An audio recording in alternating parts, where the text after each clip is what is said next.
السلام عليكم ورحمة الله وبركاته. داوديال meel kasta oo adduunka ka joogtaan waa idin salaamay bacda salaam. maanta casharkeenu ka hadlayna waxa weeye biyaha muhiimadda ay u leeyihiin maqaarka. haddaba haddii aan u guda galno casharkeena, biyuhu waa qayb aad u muhiim ah marka laga hadlayo jirka qofka bini'aadmiga ah iyo caafimaadkiisa, maadaama in ka badan 70% jirkeena biyo ka kooban yahay.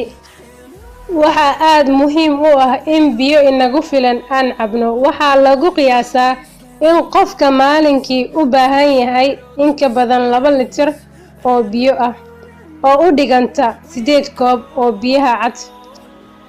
haddaba joogto aynu u cabno si maqaarkeena u ahaado mid qurux badan oo dabacsan oo nadiif ah.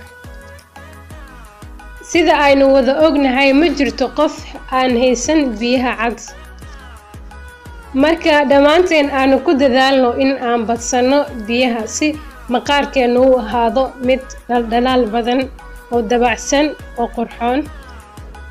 fariintan sii gudbi oo gaarsii qof kasta oo aad la jeceshahay wanaag, qof kasta oo walaalka ah, sababtoo ah fariintan waxay muhiim u tahay qof kasta oo daawan doona fiidiyowgan.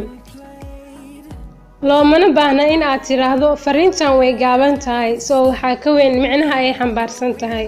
waana mahadsantihiin. dadka inaga cusub waan soo dhaweynayaa. magacayga Zaamuu waaye, inta hore ila joogtana way i yaqaaniin, marka waa mahadsantihiin. fadlan haddaad fiidiyowgan ku caajistay waan kaa raaligelinayaa, haddaad wax ka fahamtana waan ku mahadcelinayaa. qof kasta oo barnaamijyadeeda ku xiran ama fiirsadana aad iyo aad baan uga mahadcelinayaa. marka please soo dhawaada, channelka subscribe inoo saara, sii share gareeya. haddaad ra'yi qabto commentiga inoogu soo qor.